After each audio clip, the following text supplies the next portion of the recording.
think it's a movie about redemption, about a group of brothers standing together against tyranny. Yeah, The Magnificent Seven follows a character by the name of Sam Chisholm that's played by Denzel Washington. He's a cowboy in 1879 who's a duly sworn warrant officer who, is recruited by a brash and powerful young lady played by Haley Bennett to come and set right some wrongs that have been done to her and her townspeople at the hands of a ruthless gold baron, Bartholomew Bogue. And he goes out on a journey and collects the Magnificent Seven. 6 more guys to face an army, and so that's what this movie is.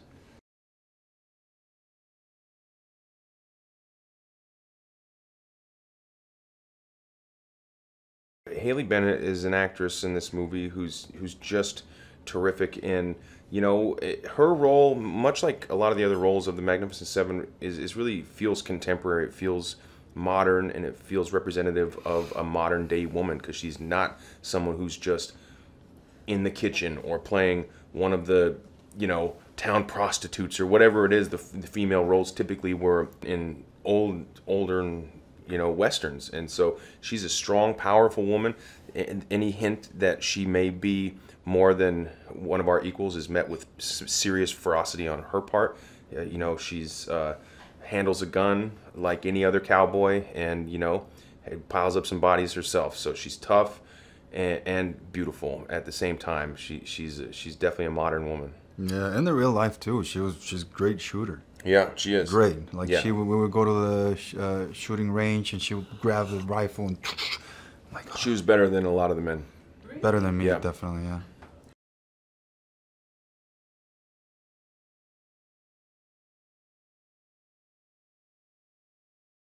My character Joshua Faraday has joined this squad, and we're not exactly sure why. And this is him interacting with Haley's character and Emma, and this is Faraday and Emma getting to know each other a little better, and getting to understand one another.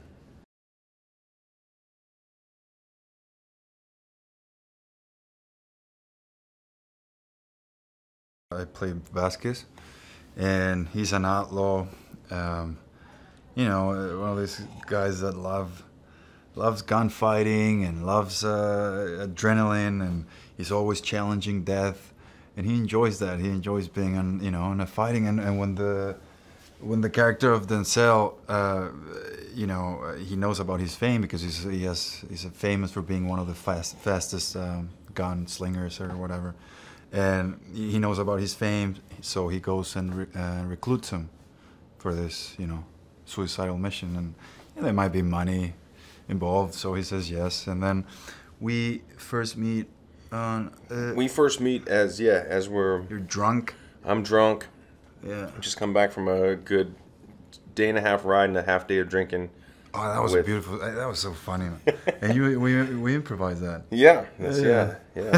Yeah, a lot of the stuff. Yeah, a lot of little beats like that were kind of created on the day, and we meet right there and instantly start sizing one another up, and as the way young bucks do, you know what I mean? Like we start like kind of circling each other, and there's something about that, and it continues on through the course of the movie. Yeah. There's a bit of a rivalry between the two characters that ends up, as it often does in men and maybe all people, to be the foundation of a really strong friendship.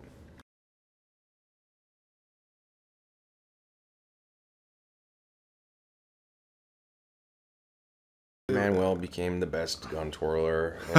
No, but you're in shooting. Dude. No, he's amazing. Shooting, it's really, he shoots too good. And I mean, I was good at doing the circus kind of thing, flamboyant thing, but the real shooting, Chris is amazing, yeah. You really. Thanks, buddy. Well, between the two of us, we make one hell of a cowboy. Yeah, that's right.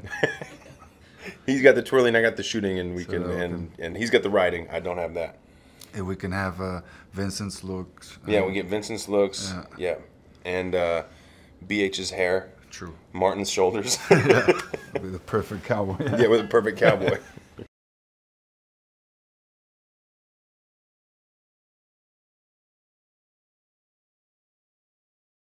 It was a fun set. It was not a practical joke kind of set. Really, it was.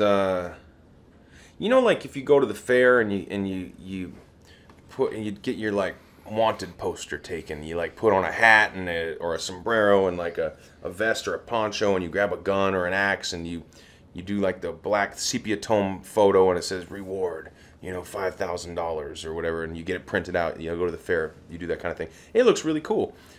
People like to do that. Well, that's what this entire town was. That was built where we spent the majority of our experience on this movie. We were in Rose Creek. This is 30 buildings that were built for this movie. Yeah. We're sitting inside the saloon. We're sitting inside of the undertaker's, you know, office. We're sitting, you know, inside of the liveries. There's horses everywhere. There's extras walking around in period garb. I mean, the fun didn't come from practical jokes. It came from just being present in this incredible environment that was created so that we could create an authentic Western. Yeah, and there was a lot of death moments, you know, a lot of rain. Yeah. So we had to wait for long, you know, lighting storms and so we bonded in that time, you know, smoked cigars. Chris brought cigars for everybody, and you know, just wait for in the porch, sitting, watching the rain, smoking, and just talking about anything. Yeah, it was pretty. Yeah, that's right. It was pretty cool. Just bonding and passing time, the way cowboys did back then, when, you know, nothing was immediate back in those days. And you see why I started to realize why cowboys talk and walk slowly. It's because you might only have 4 things to do a day. You're going to take your time doing them. Yeah. No hurry, no reason to rush through the only thing you have to do. Yeah. You know, you might be waiting for a wheel to show up in 2 weeks. Yeah.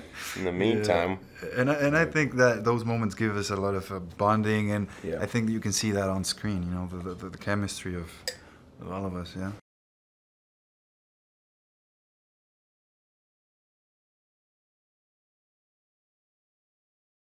For me, it's because Chris Pratt's in there, then Sal's in there, Ethan, Vincent, Peter, Antoine directing, and it's a Western. I mean, it can't get better than that. It's just too sexy, you know? Yeah, and one thing that we can't fail to mention is James Horner, the composer, you know, who, in my opinion, I'm going to call it, is going to posthumously he's going to get nominated and win an Academy Award for score. Posthumously, he passed away during the course of us making this movie, and he was going to be the guy who was going to do the score for this movie. Everyone was devastated. Antoine was devastated, and then he was told by someone in James' camp that he'd already finished 8 or 9 songs, and that music is in our movie now. And so this is like the last movie he ever got to score. So that's one reason to see it right there. Hey martial arts fans! Fighting is without a doubt the oldest form of competition that mankind has ever engaged in, and nowhere is appreciation for the beauty of fighting more apparent than in martial arts cinema. So let's celebrate the genre with the following top 10. Coming in at number 10 is Iron Monkey from 1993, the quintessential Hong Kong martial arts film of the 90s, starring Donnie Yen and Yu Rongguang. Number 9 is Tony Jaa's Tom Yam Goong, also known as The Protector from 2005. At number 8 is 5 Element Ninjas, or Chinese Super Ninjas from 1982, directed by Chan Che. This movie is as crazy as Kung Fu gets, but you've got to love it for its entertaining excesses. Jackie Chan's best movie by far comes in at number 7, Drunken Master 2, also known as The Legend of Drunken Master from 1994. Number 6 is Ang Lee's Crouching Tiger, Hidden Dragon, and number 5 is Crippled Avengers from 1978, directed by Chan Che. Number 4 is Tsui Hark's masterpiece Once Upon a Time in China, starring Jet Li. Bruce Lee's most essential film, Enter the Dragon, is at number 3, and number 2 is the 36th Chamber of Shaolin, starring Gordon Liu. And what you have all been waiting for, coming in at number 1 on our list, is 1978's 5 Deadly Venoms from director Chen Chen. It's everything that's wonderful about martial arts movies, beautiful choreography and timeless stories of good versus evil. So what do you think? Do you agree with our list? Let me know in the comments below, and remember to subscribe to our channel for all the best martial arts action movie releases.